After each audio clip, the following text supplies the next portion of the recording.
Estender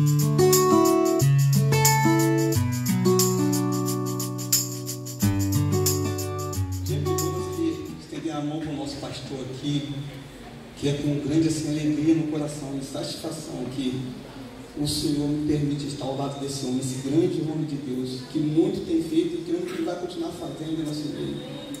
Senhor, nós entregamos a vida do teu servo lá em suas mãos, sabendo que grandes coisas, Pai, através dele o Senhor tem feito e vai continuar fazendo, que o Senhor continue usando poderosamente, Pai, para que possamos, Deus, estar cada vez mais debaixo da sua direção. Toma, Deus, a vida do pastor Júlio e sua irmã, conduza, Pai, conduza em tudo aquilo que o Senhor quer que a igreja venha ouvir, Pai, através da boca dele. Pai, que o Senhor continue cada vez mais derramando bênçãos sem medida sobre a vida do teu servo. Assim nós te agradecemos, Pai, em nome de Jesus. Amém, amém. Glória a Deus. Aleluia. Boa noite, amada igreja, paz do Senhor Jesus. Quantos são empolgados com 2024? Diga amém. Aleluia. Eu também estou meditando naquilo que o Senhor tem para nós nesse ano, né? E obviamente olhando para a realidade da igreja local e da igreja contemporânea do nosso tempo. A gente está traçando uma linha de estudos da base do Evangelho para esse verão. Então nós vamos aqui relembrar assuntos, né? Versículos, temas, conversas da nossa conversão. Quem tem mais de 30 anos de convertido aí? Eu não. Revela a sua idade, né? 100 vezes mais, né? Tem alguém com mais de 30 anos de convertido? Pouca gente. A gente vai relembrar alguns temas. Por quê? Porque vamos entrar na área da construção, né? Se você tem uma boa base, você pode apoiar bastante peso sobre ela, é isso? Mas nenhum acabamento permanece diante de uma base fraca. Por mais belo que seja, você pode revestir de porcelanato e colocar o melhor porcelanato, a melhor cerâmica, os maiores e mais belos e caros detalhes dentro da sua casa. E é muito bom, né? A gente ter acabamento de primeira, não é verdade? Mas quando a base é fraca, todo acabamento é comprometido. E muitos irmãos, eu falo irmãos de uma igreja, da igreja, na verdade, uma igreja mundial, contemporânea, naufragam na fé porque as bases ou foram mal colocadas, mal estabelecidas, ou a falta da prática do evangelho básico faz uma grande diferença na nossa carreira da fé. Então eu queria compartilhar com você essa mensagem de hoje, e nós vamos trabalhar em cima dela, sobre algumas verdades que vai mexer com você, vai mexer com a sua estrutura, talvez vai mexer até mesmo com a forma como você via a Bíblia. E de nenhuma forma eu quero aqui atacar a quem pensa diferente, mas nós vamos levar você para o Evangelho segundo nós entendemos, não somente eu como pessoa, mas de fato como uma representatividade até do ministério. Amém? Amém ou não? Amém. Nós gostamos de estudar a palavra. Amém. Então vamos nessa. O tema da mensagem de hoje é vivendo um cristianismo saudável. Bem, se eu falo que existe um cristianismo saudável, é porque o outro lado também existe, o cristianismo, e não é saudável. Está claro isso, irmãos? Sim ou não? Sim. E talvez você, ao longo, talvez alguns aqui com mais de 30 anos de evangelho, já tiveram mais experiências por causa de um cristianismo doentio, não saudável. Mas como isso é possível, pastor? É possível sim. Bem, segundo o Davi falou, não tem nenhum convidado aqui hoje. É isso mesmo? Não tem? Tem alguém que entrou depois aqui? Alguém que não seja evangélico, não seja dessa casa? Então nós vamos só nos lembrar um pouquinho da história do Evangelho. Na verdade, a nossa história como igreja protestante, como igreja evangélica. A nossa história é uma história redundante de um homem chamado Martinho Lutero. Quantos conhecem ele? Já estudaram sobre ele, já leram sobre ele. Ele era um monge católico agostiniano. E no período em que ele viveu, ele era um monge formado, ele era professor de teologia da Igreja Católica da época, entre 1400 e alguma coisa, 1500 e alguma coisa, século XV e XVI. Esse homem um dia se deparou com a realidade do Evangelho, em um texto básico de Romanos 1, 16 e 17. E ele confrontou com a realidade da prática daquele tempo. Naquele tempo, a Igreja Católica, ela era tida como única igreja, né, verdadeira, e ali ela cobrava as famosas indulgências. Você lembra disso, do seu período ginasial, você que tem mais de 30 e poucos anos?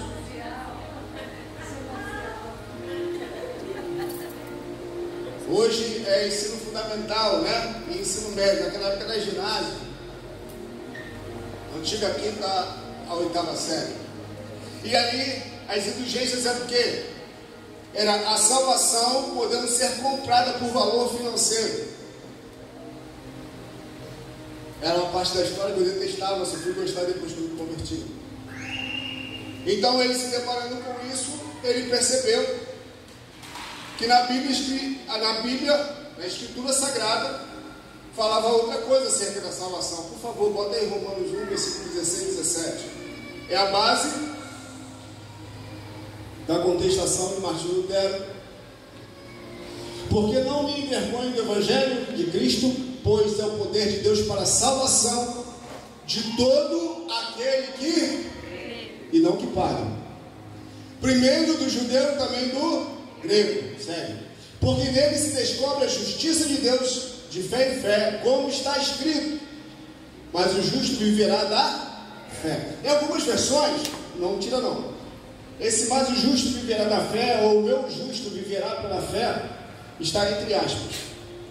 Se um texto demonstra uma parte de um outro texto, ele identifica entre aspas. Botou aqui, beleza, está entre aspas. Se está entre aspas, se Paulo descreveu a carta aos Romanos, isso aqui está entre aspas, significa que está escrito em algum outro lugar, não é isso? Sim ou não? A gente entende que esse versículo é um versículo do Novo Testamento, mas esse versículo, o meu justo viverá pela fé, não está na Nova Aliança, está na Velha. Desde a Velha Aliança já era pré-anunciado que o que? O justo viveria pela fé. A salvação viria pela fé, e não por obras, não por recurso financeiro. Então esse homem se levantou de forma veemente, escrevendo 95 teses. Não vou entrar em detalhes aqui, os teólogos aqui presentes que vão se formar sabem disso também. Isso está acessível no Google para você. Ele se levantou também com a separação entre o clero e os leigos, as pessoas que não tinham acesso, ou então só algumas pessoas eram dotadas de saber religioso, de saber das escrituras, das tradições da época da Igreja Católica. Ele se levantou também contra essa questão do entendimento de somente uma classe de pessoas tinha acesso ao conhecimento e outras não. Então esse homem deu origem, vamos dizer assim, ao que nós entendemos hoje de uma forma inicial da Igreja Evangélica, do protestantismo. Porque protestava contra aquela realidade da Igreja Católica naquele tempo. Dentre tantas outras coisas, ele se levantou com uma muito forte também, que é o quê? Quem já foi católico aqui sabe disso, praticante, da infalibilidade papal, ou seja, o Papa é uma pessoa infalível. E nós sabemos que todo ser nascido da carne só teve um que não pecou, que foi Jesus Cristo. Está claro isso, irmão? Então Lutero, ele identificou que só a Escritura Sagrada era a fonte, ou a fonte mais fiel de experiência de vida, de desenvolvimento da fé. E isso fez com que ele fosse excomungado da Igreja Católica, obviamente. E aí deu origem ao protestantismo, e os seus seguidores foram chamados de luteranos. E como ele, tiveram outros também no seu tempo, e um pouco mais à frente, como Calvino, dando origem aos calvinistas. Mais à frente ainda, um homem chamado John Wesley, né? Por e por aqueles que o acompanhavam, deu origem à igreja metodista e por aí vai. Isso fala da história da igreja. Porém, por que eu estou dando esse pano de fundo para a gente? Porque mais de 500 anos se passaram e às vezes a gente ainda pratica as coisas lá de trás, de 500 anos atrás. Isso está muitas vezes intrínseco na igreja evangélica, por isso que eu falei que você vai ser sacudido hoje. Isso está intrínseco na nossa vida, na nossa rotina, na nossa forma de ver, de pensar. E, consequentemente, nós não vivemos um cristianismo saudável. Por quê? Porque a base não foi bem estabelecida ou não foi bem aplicada ou praticada por nós. E a gente vai ver isso durante esse período na igreja de Corinto, que era uma igreja problemática, cheia de problemas. Por quê que ela era uma igreja cheia de problemas? Porque ela não praticava, a base do evangelho. Se nós não praticamos a base, as coisas fundamentais, nós nunca vamos poder viver a realidade de coisas maiores. Se nós não vivemos de forma digna nas coisas pequenas, Deus nunca vai colocar a gente sobre coisas grandes. A própria palavra vai afirmar: ser fiel no pouco, e sobre muito, quem nos colocará sobre o muito? O próprio Deus. Que isso fala o quê? De uma relação de confiança. O pai não vai dar para o filho aquilo que o filho não pode suportar. Jesus falou para os discípulos: tem tantas coisas para falar com vocês, mas vocês não podem suportar agora. Então nós precisamos viver a base. Nós precisamos, para construir um edifício. Quantos são edifícios de Deus aqui? A palavra de Deus fala que nós somos edifícios, amém? Um edifício não pode ser construído com base ruim. A gente vai perder dinheiro, vai jogar dinheiro fora. E Deus não desperdiça nada. Deus só dá aquilo que a gente pode suportar. Amém ou não? Amém. Fica tranquilo que essa palavra não é para te acusar, não é para te apontar, mas é para fundamentar mais ainda a nossa fé. E também te preparar para que você não seja levado por nenhuma vozinha cheia de espírito de engano, doce como a serpente. Perdão, doce como como fruto, né? Gostoso como fruto, porém sagaz como a serpente. Amém ou não? Todos aqui junto comigo até então? Amém. Primeira base do evangelho que eu quero falar contigo hoje, com esse pano de fundo de Lutero, da Reforma Protestante. A salvação é pela fé ou pela graça? Interrogação. E aí, meu irmão, responde. Vamos lá, a salvação é pela fé ou é pela graça? É pela graça, pela fé? Quem vem primeiro? Abri uma caixa de minhoca para você, né? Vamos abrir lá em Efésios capítulo 2, verso 28 e 29, por favor. Projeta aqui para a gente ganhar tempo, para a gente ler alguns textos. Efésios 2, 28 e 29. 28. Ué? Perdão, gente. Eu que vai saber. Aqui, 2,8, perdão, desculpa. 2,8 e 9. Pois vocês são salvos pela graça. Por meio da... Como assim? Pela graça, por meio da fé. Vamos chegar lá. E isto não vem de vocês, é dom de Deus. O que é dom de Deus? A graça ou a fé?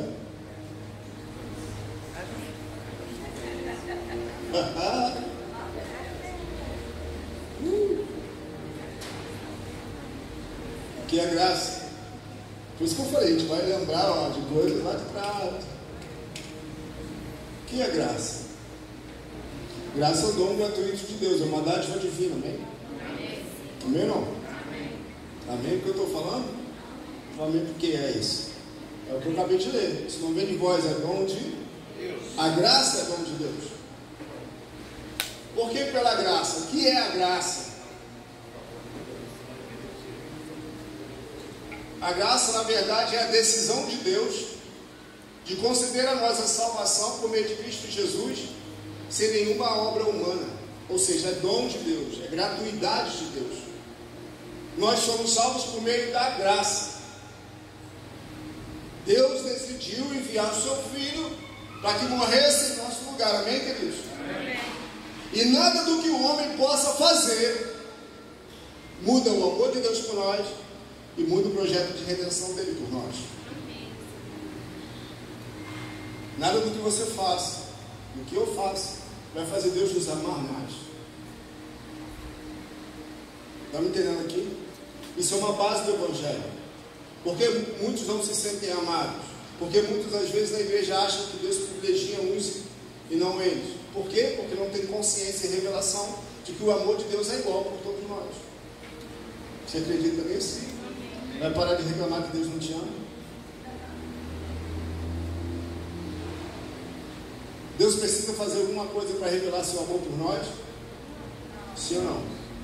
Ainda que a gente precise às vezes sentir o amor de Deus, porém, o amor não é baseado em sentimento. A Bíblia fala que Deus já amou o mundo, nós estamos incluídos nele. Amém ou não? De tal maneira que deu o seu único filho para todo aquele que nele crê, não pereça, mas tenha vida. Então Deus já nos amou. Olha para o seu irmão lindo, sua irmã linda e fala: Deus já te amou. Eu nunca vou conseguir amar você como Ele, mas Ele já nos amou. Está entendendo, querido, que são verdades bíblicas que precisam estar vivas dentro de nós? Então a graça é um dom gratuito de Deus, a decisão de Deus de dar de graça a salvação para o homem. Mas pastor, como assim? O homem não precisa fazer nada? Precisa. O que o homem precisa fazer para herdar a salvação? Pergunto a você. Ninguém quer responder, corre o risco, né? O homem precisa. Volta lá na passagem ali, ó. Vocês são salvos pela graça, por meio da. Isto não vem de vós, é dom de. Vai para o 9. Verso 9. Cola, Gabriel. Não por. Para que nem se glorie. Ou seja, não há nada do que eu possa fazer para ser salvo. Isso era na realidade da lei. Por exemplo, se você cumprisse os 9 mandamentos e não cumprisse um, você seria o quê?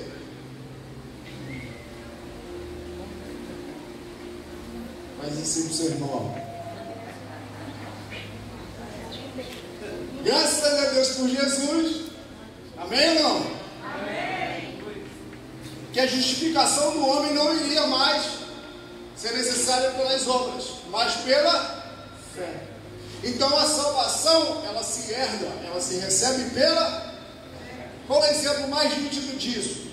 Que uma pessoa deplorável, desprezível, que a sociedade não aceitava. Lembra dos dois ao lado de Jesus na cruz?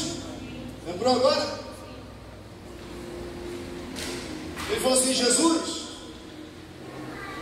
quando chegares lá, lembra-te de mim. Ou seja, o que ele está revelando? O que aquele ladrão está revelando ali na cruz? Eu reconheço que você é o Filho de Deus enviado para morrer por mim. Então, quando chegar no paraíso, lembra-te de mim. Jesus falou: hoje mesmo tu estarás lá comigo. Ele fez alguma coisa para merecer? Ele estava parado na cruz, não podia nem se mexer porque doía. Sim ou não? Ele teve tempo na terra para praticar boas obras?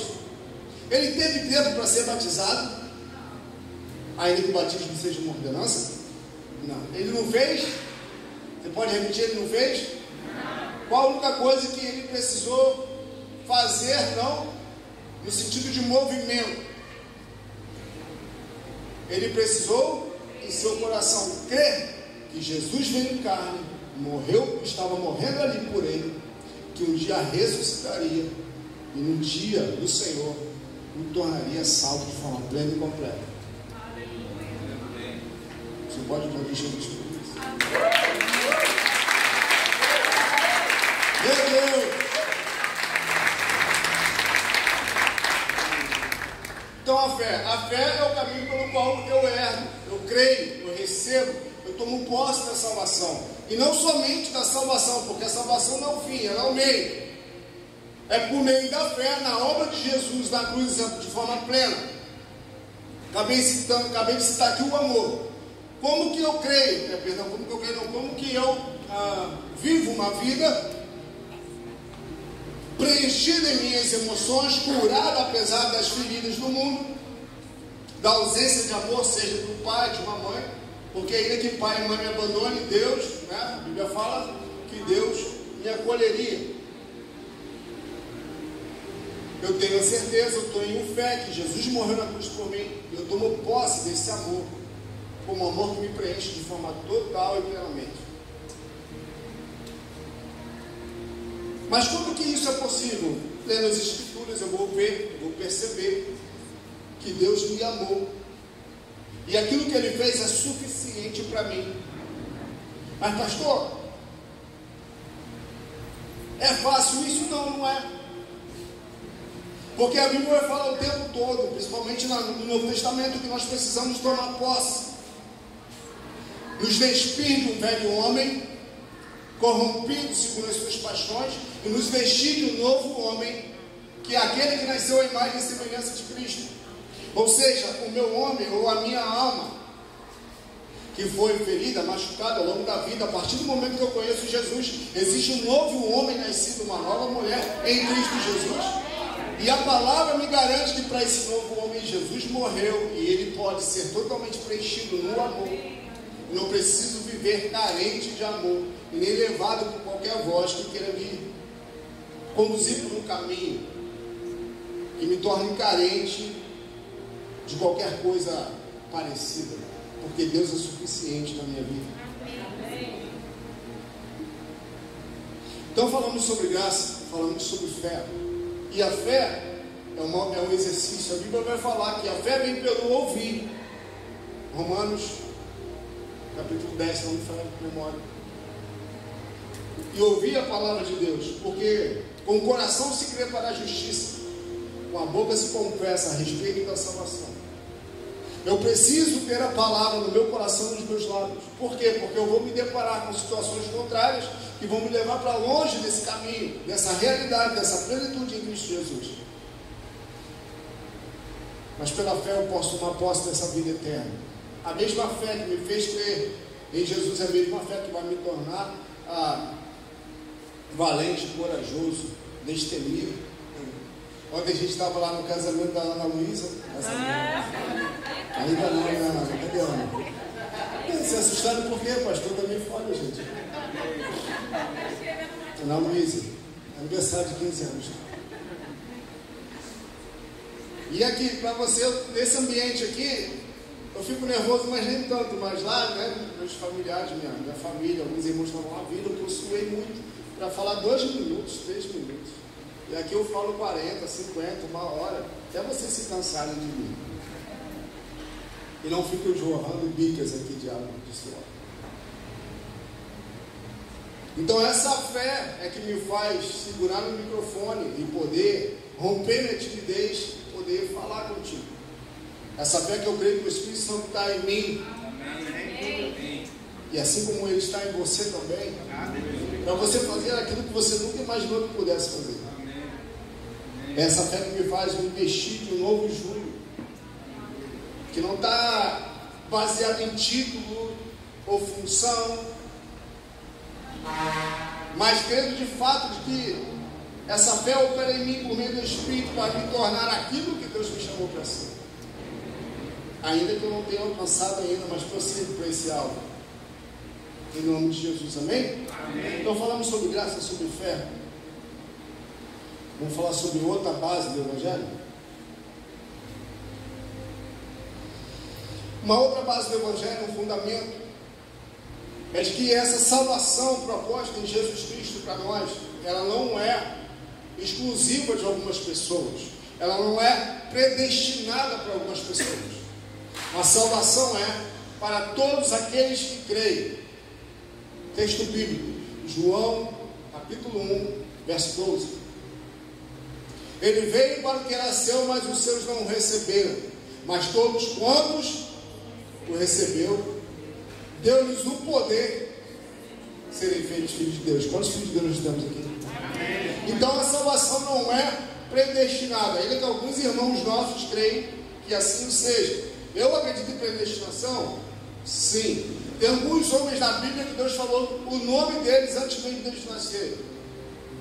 Foram poucos, mas foram. Josias foi um, Ciro foi outro, que libertaria o povo judeu. Deus pré-anunciou, esses homens nem haviam nascido, eles iriam nascer, no caso Ciro seria um rei, Josias seria um outro rei de Israel, Ciro seria um rei pagão. Então, algumas pessoas, Deus de fato trouxe até o nome delas como instrumentos de bênção para a terra. Porém, a salvação em Cristo Jesus, ao nosso ver, segundo o texto bíblico de João 12, sobre tantos outros textos, ela não é predestinada para nós. Deus nos predestinou em Romanos 8 em Cristo. Ou seja, em Cristo, todo homem tem a predestinação a poder ser salvo. Porém, a sua escolha é que vai fazer a diferença. Está claro isso aqui? Amém, Amém ou não? Amém. Então, tem alguns irmãos que acham que salvação é predestinação, que a salvação, uma pessoa ela pode aceitar Jesus hoje, ela pode viver uma vida de pecado, e se ela morrer em pecado, ela vai ser salva. Só garante, nós só podemos garantir quem vai ser salvo, nós não podemos garantir que ninguém será salvo no final de tudo. Mas pastor, como que você crê? Eu creio hoje e permaneço na minha vida buscando santidade, não por obras, mas pela fé, que um dia a salvação se tornará plena e definitiva. Mas como assim, pastor? Alguém pode então de um dia para o outro perder a salvação? Não creio nisso. Porém a Bíblia vai falar que aquele que é nascido de Deus não permanece na prática do pecado. Então quem permanece na prática do pecado ou nunca foi salvo, ou está com o coração endurecido para arrependimento. E tem um outro terceiro estágio que é muito pior, que a Bíblia vai falar, que são os apóstatas, aqueles que um dia creram no Senhor e decidiram de livre consciência abandonar Jesus. Apostasia, são os apóstolos. Ficou claro aqui ou não? Amém ou não? Estou te provocando um pouquinho? Espero que sim. Outra base e a última para a gente chegar na igreja de Corinto. Olha, tudo isso e a gente nem chegou lá ainda. Se eu fui alcançado por essa salvação, você foi alcançado junto comigo, amém? Eu não posso entender, eu não posso achar que é pelo que eu faço que eu vou ser salvo. Eu quero só dar uma palhinha sobre isso. Por quê? Porque Tiago vai falar no capítulo 1, verso 22, bota aqui, Gabriel, por favor, que a fé sem obras, ela é o quê? Ela é o quê? Morta. Contudo, aos que o receberam, não, Tiago 1, 22. Sejam praticantes da palavra e não apenas ouvintes, enganando vocês mesmos. Aquele que ouve a palavra, mas não põe em prática, é semelhante a um homem que olha a sua face no espelho e depois de olhar para si mesmo sai da hora e esquece a sua aparência. Mas o homem que observa atentamente a lei perfeita, que traz a liberdade e persevera na prática dessa lei, não esquecendo o que ouviu, mas praticando, será feliz naquilo que fizer. Tem um outro texto mais direto, mas eu vou ficar só com isso aqui. Então eu não posso dizer que eu creio em Jesus e permaneço a mesma pessoa. O carro vai começar a apertar, prepara aí, aperta sim, vamos lá.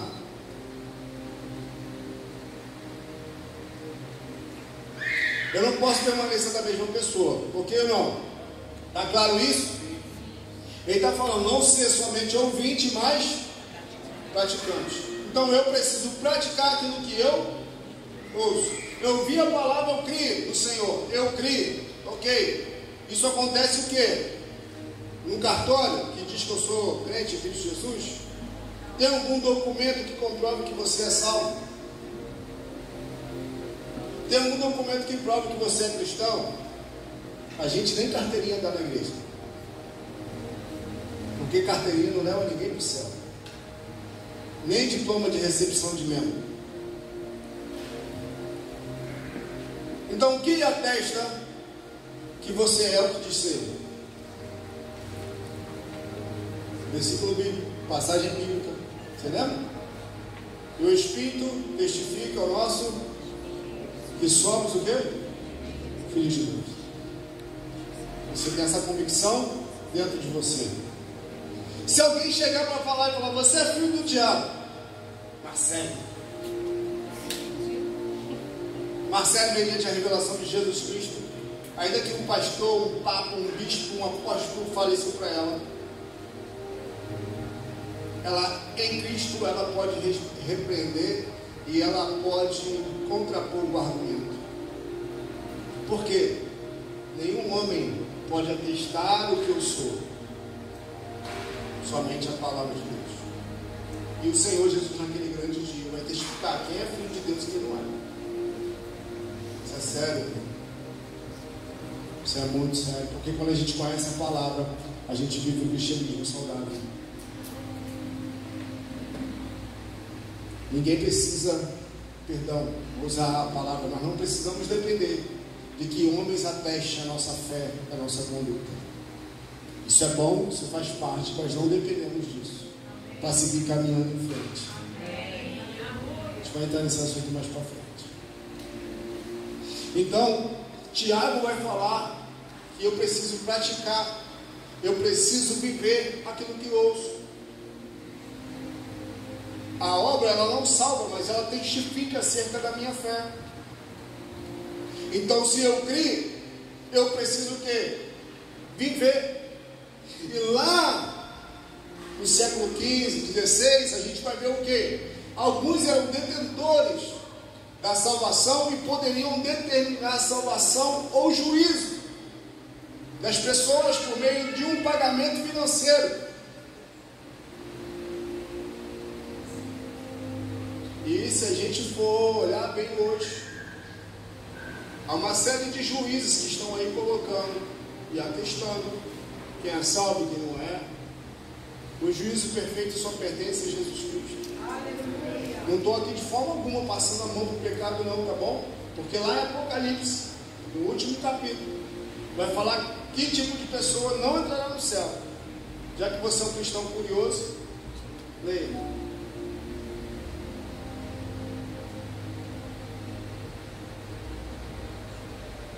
Agora é importante nós entendermos que se eu professo que creio em Jesus Cristo, que vivo a fé cristã, eu preciso demonstrar com obras, eu preciso demonstrar com frutos. A minha fé precisa gerar frutos. Primeiro em mim, amém ou não? Primeiro em você, depois da igreja, amém ou não? Não, na sua casa.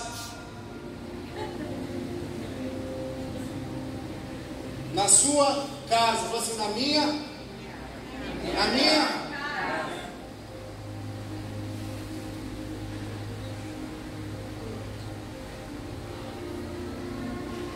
Porque a gente relaciona a vida cristã muito à igreja, prédio. E a gente esquece que a igreja somos...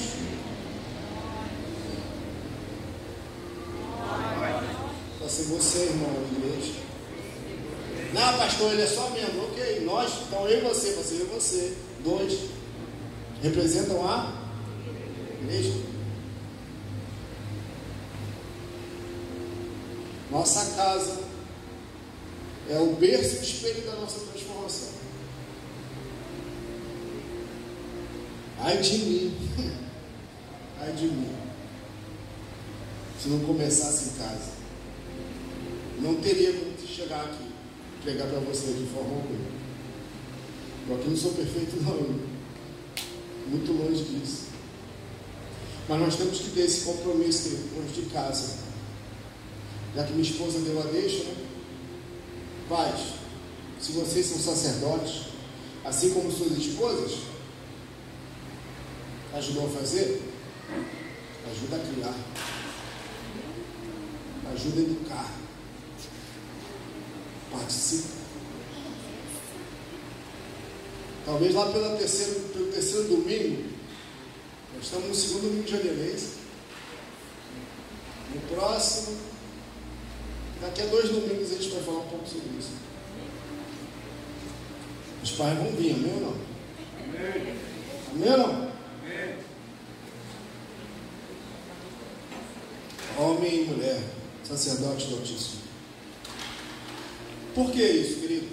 E a gente já vai partir para Corinto de forma breve. Por que Lutero bateu tão de frente com a questão do sacerdócio? Que a Bíblia fala que todos nós nascemos em Jesus, Deus nos constituiu reino e sacerdote. Olha para o seu lado.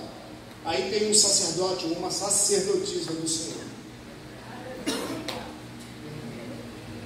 Aí eu vou te falar por que nós, igreja evangélica no mundo hoje, temos tanta dificuldade, porque isso se arrasta por mais de 500 anos. Porque nós ainda projetamos em alguém a representatividade diante de Deus. E a Bíblia vai falar. E nós acabamos de cantar que alguma coisa foi rompida, segundo a letra de uma canção que a gente acabou de cantar. O que a Bíblia fala? O que nós acabamos de cantar? Que véu foi o quê? Canta aí, meu amor, por favor, porque eu não vou dar essa palhinha para eles. Quem rompeu o véu? Quem rompeu o véu? Fui eu? Você? Alguém rompeu aquele véu, sim ou não? De forma sobrenatural. O véu do Santo dos Santos, o Santíssimo Lugar. O véu foi rompido, amém? Amém. A partir do momento que Jesus falou o quê? Está? O véu foi? Só tinha uma pessoa que entrava ali. Quem era? O sumo sacerdote. Se o véu foi rasgado, todos, então, não está exclusivo a uma classe de pessoas, está para todos. Isso quer dizer o quê? Que nós fomos feitos o quê? Sacerdotes por meio de Cristo Jesus, dignos de entrar ali. Mas ali não é mais um templo físico, não é um espaço físico, é uma realidade divina. Mas nós precisamos crer que Jesus fez isso por nós, e pela fé nós podemos entrar ali. Agora o negócio vai ficar doido. Vou descer devagar, que a terra está ruim.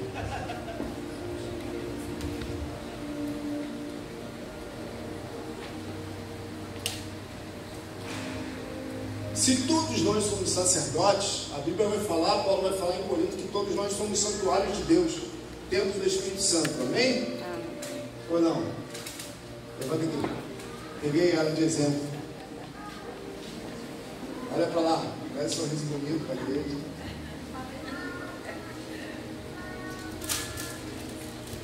Tudo que eu faço contra a Marcele, ela o quê? Eu acabei de falar. Sacerdotisa, notíssima, santuários de Deus, templo do Espírito Santo. Preste atenção, irmão. Em nome de Jesus. Ela é a igreja do Senhor, a noiva do Cordeiro. Sim ou não? Nós somos, mas ela, né? Ela é a menina dos olhos de Deus. Se eu fizer qualquer coisa contra ela, sabe o que a Bíblia fala? Você sabe? Precisa ler a Bíblia. Vai falar que Deus, aquele que destrói os santuários de Deus, Deus o destruirá. Tudo que eu faço contra ela, eu estou fazendo contra o Senhor, o noivo dela. Lembra de Paulo? Paulo, por que você me persegue? Quando Paulo tem um encontro com Cristo. Quem és tu, Senhor? Eu sou Cristo. Quando eu persigo Marcelo, eu estou perseguindo quem? Cristo. Quando eu firo a Marcelo, eu estou ferindo quem? E Cristo vai tratar seriamente comigo. Diga, Marcelo, senta ali. Ficar no amor, esposa amada, por favor. Não sei se eu vou conseguir entrar em Corinto hoje.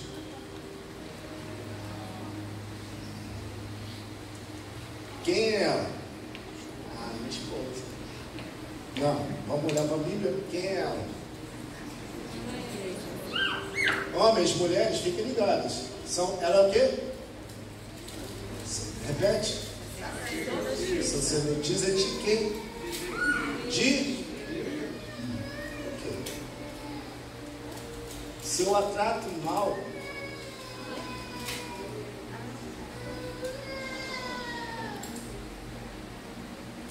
ela antes de ser minha esposa, ela é santuário e templo do Espírito Santo.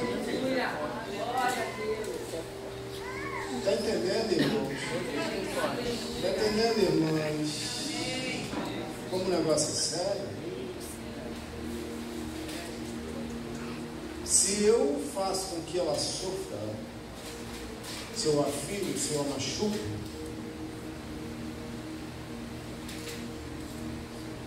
ela não nasceu minha esposa, ela se tornou minha esposa. Antes disso, ela é filha de Deus. Difícil não falar, mas tem que falar, né? Não, às vezes não é fácil para mim, porque parece ser repetitivo.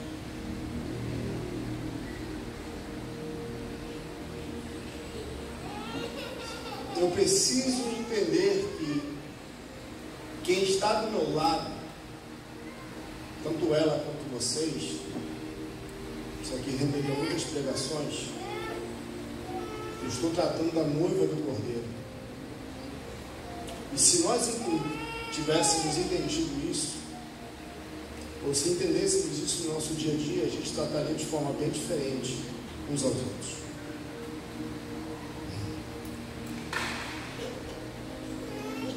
Quando eu não sou instrumento de Deus para que ela cresça, eu estou impedindo a obra de Deus na vida dela, eu estou atrapalhando, e eu não quero ser pedra de tropeço. Ai daqueles que forem pedras de tropeço. Obrigado, meu Deus. Miriam, obrigado. Isso tudo está debaixo do conceito de sacerdócio, querido. Se eu não faço o que eu preciso fazer, se eu não cumpro o meu papel diante daquilo que Deus colocou para eu cumprir na vida dela, eu respondo diante do noivo. Porque ela é, antes de minha filha, ela é o quê? Ela é mais alguma coisa. O que ela é? Em Jesus. Sacerdotisa ou bautista. Só que tem um detalhe, pai, mãe. Quando ela nasceu salva ou não? Biblicamente falando. Sim ou não? Por que ela... Quem acha que ela nasceu salva? Por que ela é salva então, no nascimento? Se a criança se morrer, ela vai para o céu? Se ela não é predestinada, um dia ela vai ter que escolher, amém ou não? Mas enquanto ela não tem capacidade de escolher, ela é salva. Então Deus me entrega, ou me entregou meus filhos. Preciso falar o resto? Então, pai, nós recebemos os nossos filhos salvos. E nós precisamos fazer deles, ou trabalhar para que eles se tornem sacerdotes do batismo. Nós não podemos, de forma alguma, corromper aqueles que o Senhor tornou santos, por meio do Santo Jesus. Continuam comigo aqui. Vamos para Corinto? E no próximo culto a gente vai continuar, em nome de Jesus. Ou se vocês me derem mais meia hora. Teve um que falou lá amém. Eu tenho pessoas olhando. Um dos dois. Não, o povo quer ir embora. 1 Coríntios capítulo 1. E a gente vai de fato fazer estudo continuado, porque tudo isso se complementa, não dá para a gente cortar simplesmente. 1 Coríntios 1, perdão. Verso 10, olha lá. Irmãos, vamos lembrar, isso aqui é uma seita. É uma carta para quem? Para uma igual a gente. Amém, irmão? Beleza. Irmãos, em nome do Senhor Jesus Cristo, suplico a todos vocês que concordem uns com os outros e no que falam, para que não haja... Acontece isso na igreja? A novidade dos últimos dias? Não. A gente está falando do primeiro século da igreja, não é isso? Segue? Antes que todos estejam unidos num só pensamento, somos corpo, e num só parecer. Vai? Meus irmãos, fui informado por alguns da casa de Chloe que há divisões entre vocês. Com isso, quero dizer que alguns de vocês afirmam: eu sou de Paulo, ou eu sou de Apolo, ou eu sou de Pedro, ou ainda eu sou de Cristo. Acaso Cristo está dividido? Paulo está perguntando. Foi Paulo crucificado em favor de vocês? Foram vocês batizados em nome de Paulo? Dou graças a Deus por não ter batizado nenhum de vocês, exceto Cristo e Gaio. De modo que ninguém pode dizer que foi batizado em meu nome. Batizei também os da casa de Stefanes, além desses, não me lembro de batizei alguém mais. Pois Cristo não me enviou para batizar, mas para pregar o Evangelho. Não, porém, com palavras de sabedoria humana, para que a cruz de Cristo não seja esvaziada. Pois a mensagem da cruz é loucura para os que estão perecendo. Bem-vindo ao hospício, como quiser começar. Mas para nós, que estamos sendo salvos, é o que? Poder de Deus. Pois está escrito: destruirei a sabedoria dos sábios, rejeitarei a inteligência dos inteligentes. Onde está o sábio? Onde está o erudito? Onde está o questionador desta era? Acaso não tornou Deus louca a sabedoria deste mundo? Visto que na sabedoria de Deus o mundo não conheceu por meio de sabedoria humana, agradou a Deus salvar aqueles que creem por meio da loucura da pregação. Aleluia. Amém ou não? Glória a Deus. Vai para o capítulo 3, 1 Coríntios 3, 1 a 9. Vai lá. Irmãos, não pude falar a vocês como a espirituais, mas como a, pode repetir? Crentes, o quê? Como a criança em Cristo. Ou seja, as crianças espirituais, elas são o quê? Quem está falando ali?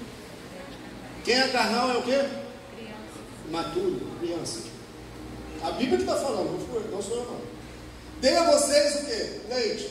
E não alimento sólido, pois vocês não estavam em condições de recebê-lo. De fato, vocês ainda não estão em condições. Por quê? Porque ainda são, ou seja, não estão praticando a base do Evangelho. Porque visto que há inveja e divisão entre vocês, não estão sendo carnais e agindo como mundanos? Pois quando alguém diz eu sou de Paulo e outro de Apolo, não estão sendo mundanos? Afinal de contas, quem é Apolo, quem é Paulo? Apenas servos por meio dos quais vocês vieram a crer, conforme o ministério que o Senhor atribuiu a cada um. Eu plantei, Apolo regou, mas Deus é quem fez crescer. De modo que nem o que planta, nem o que rega são alguma coisa, mas unicamente Deus que efetua o crescimento. Só para a gente entrar na igreja de Corinto, de início. Paulo está falando que essa igreja era o quê? Carnal, imaturo. Quem gerou essa igreja? Paulo. Porém, a base do Evangelho, como Paulo falou, o leite, né? Ainda continua sendo leite, por quê? Porque eles não estavam praticando a base do Evangelho. Quando a gente não pratica a base do Evangelho, a gente pode se tornar crentes imaturos. A gente pode passar 20, 30, 40 anos na igreja e continuar imaturos. E a imaturidade gera consequência. Nesse caso aqui, dentro da consequência que ela gerava o quê? Divisão. Por quê? Porque se eu sou de Paulo, eu sou de Apolo, eu sou de fulano, lá no céu vai ter denominação? Jesus não vem salvar a denominação, Jesus vem salvar a igreja. Amém ou não? Eles vêm levar a igreja, não tem denominação, irmão. Então não precisa ficar levantando bandeira de denominação. Graças a Deus você nunca me viu e nunca vai me ver. Porque isso não leva a lugar nenhum. Nós temos que ter visão de reino de Deus.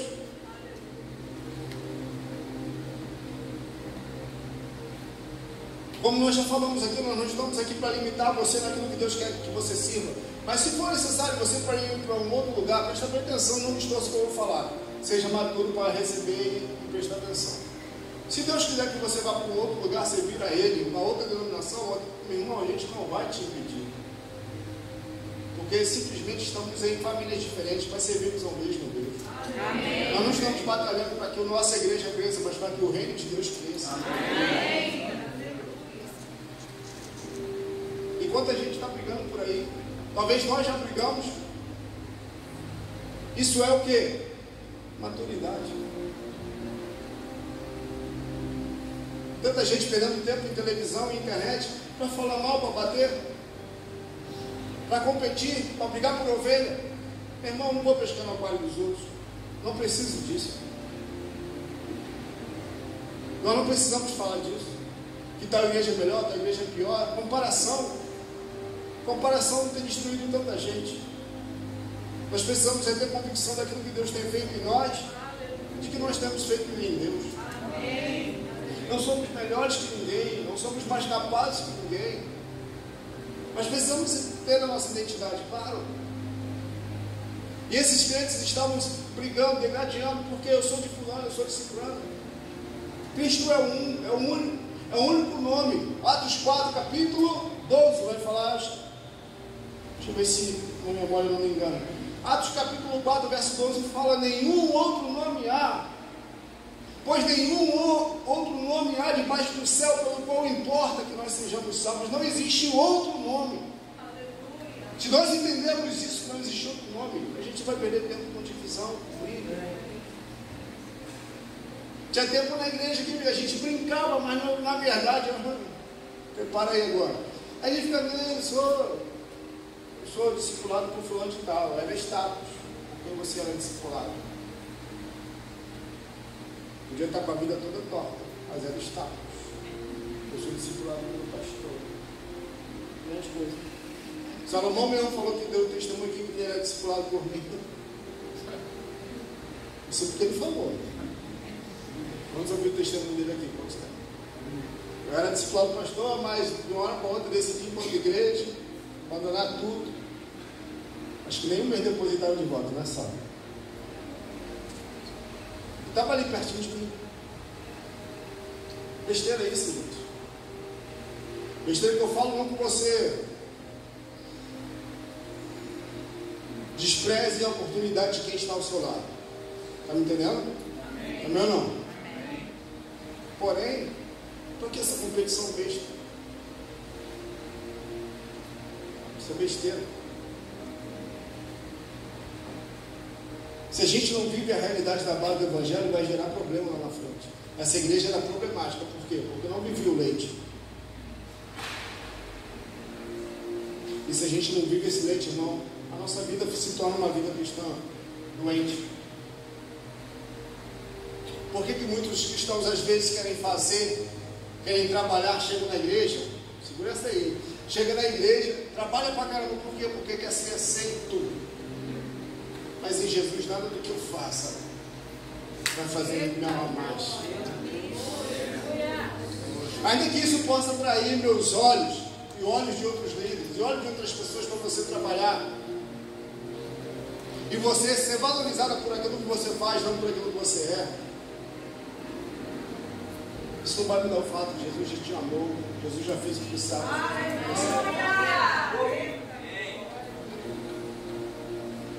Mas pastor, quer dizer então que o que eu faço não vai mudar nada, então eu posso ficar sem fazer nada?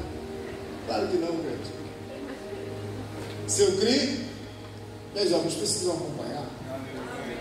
Amém ou não? Isso gera doença no corpo de Cristo, irmão. Isso gera uma vida cristã doentia. E lá no final do Coríntios, da carta aos Coríntios, na segunda carta, a gente vai ver tanta coisa que acontece nessa igreja, mas isso fica para outros tempos futuros. Fica de pé no teu lugar. Vou chamar o Mr. Dovo aqui.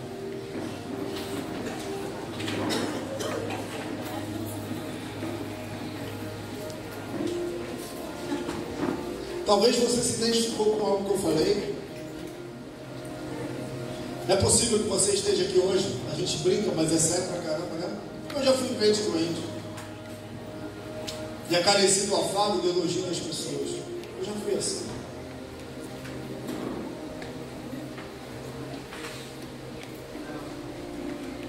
Eu achava que muito que eu fizesse, as pessoas iriam me valorizar mais.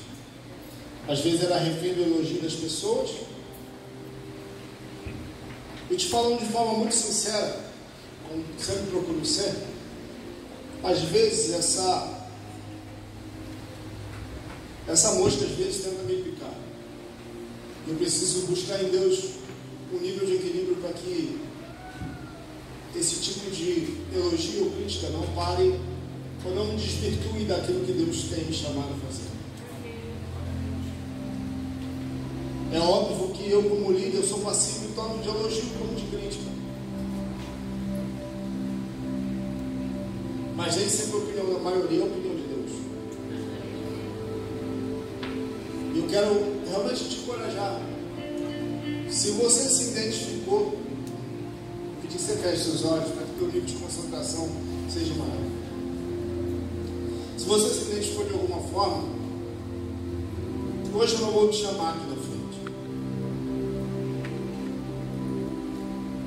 Se você percebe que sua vida cristã não tem sido saudável por conta, às vezes, de uma debilidade, a gente ri, a gente brinca, mas isso é muito sério. Porque por causa disso, muitos se aproveitam da debilidade de outros para poder tirar o pé. E nessa noite, mediante a revelação de Jesus Cristo, para você homem, para você mulher, para você jovem, para você criança, para você jovem que se relaciona com outro jovem, que pensa em namorar, que sonha um dia se casar, saiba, do outro lado está a noiva de Cristo também. Então cuidado, para que você não fira essa pessoa de forma intencional, porque vai ajustar contas com o Senhor.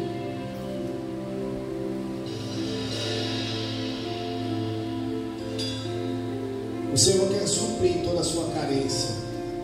Não é errado ser carente. Você não é condenado, nem eu por isso. Mas que o amor de Deus de fato seja ministrado a ti, e você tome posse dele pela fé nesta noite, de que nele você é totalmente pleno, de que nele você não carece, ainda que você precise. Carecer é uma coisa, precisar é outra. Ainda que você não dependa do elogio, mas você precise de um elogio. Você não vai viver refém de uma chantagem emocional. Dentro da sua casa, dentro do seu casamento, dentro do seu relacionamento com seus filhos, você não vai ser dependente disso para te fazer sentir melhor. Ainda que nós precisemos disso. Em Jesus eu posso e você pode ser plenamente suprido, curado, sarado. Por isso vasculha, a Bíblia vai falar que de tudo que o homem deve guardar, guarde o seu coração, porque dele procedem as fontes da vida. Então, sonda o teu coração, vasculha o teu coração, peça ao Espírito Santo, vasculha o meu coração. Senhor, há alguma coisa que hoje, 10, 20, 30 anos depois, ainda influenciam a minha vida cristã, o meu relacionamento matrimonial, o meu relacionamento com meus filhos, o meu relacionamento com os meus filhos, com meus liderados. Eu sou carente, eu tenho deficiência por causa talvez de uma deficiência da verdade bíblica. Será que eu ainda estou esperando que alguém ore por mim, que alguma pessoa venha impor as mãos sobre mim? Ainda que isso seja bíblico, mas em Cristo você é sacerdote e representante de Deus nessa terra. Sim, meu irmão, vasculhe o seu coração. Vasculhe o seu coração sob a luz do Espírito, para não viver uma vida doentia, mas para viver uma vida saudável, segundo as Escrituras. Não permita que 500 anos se arrastem e encontre você um lugar onde as mentiras, os enganos estabelecidos por homens e às vezes pelo diabo te prendam e te condicionem a uma vida limitada diante de Deus.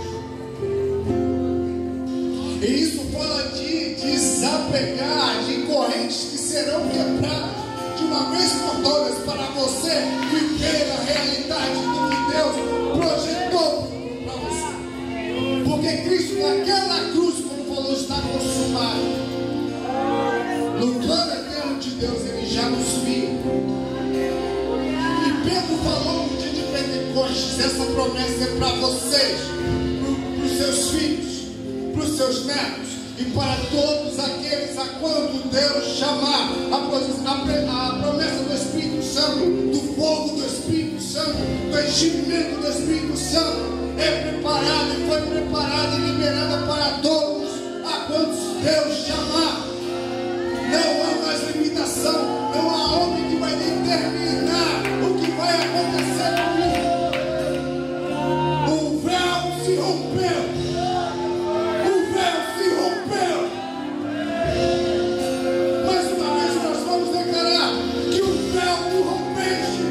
A morte venceu, a tumba está vazia, e a Bíblia vai falar que eu morri com Ele, mas também ressuscitei com Ele para se assentar nas regiões celestiais em Cristo Jesus. Por isso você, sacerdote, sacerdotisa, vamos declarar isso em fé em nome de Jesus.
Olhos de alegria ao invés de espírito angustiado.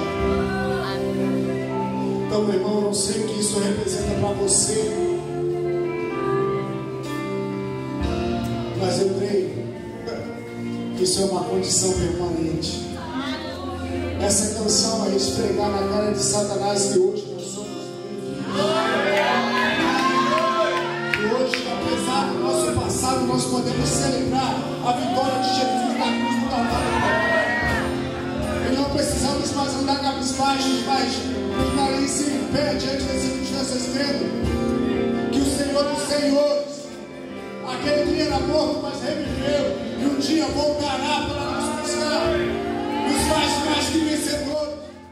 O Santo está fazendo obras eternas. Eu creio em corações sendo preenchidos com a realidade, com a verdade de todo amor de Deus. Deus está curando almas feridas essa noite. Deus está libertando. Porque a libertação não fala somente de expulsar demônios. Libertação fala de uma condição, de uma mudança de estado. Almas livres para a liberdade que Cristo nos libertou. O Senhor te abençoe, o Senhor te guarde. O Senhor faça resplandecer sobre você o seu rosto de tua paz. E as duas consolações do Espírito Santo seja sobre você, sobre a sua casa, sua família, em nome de Jesus.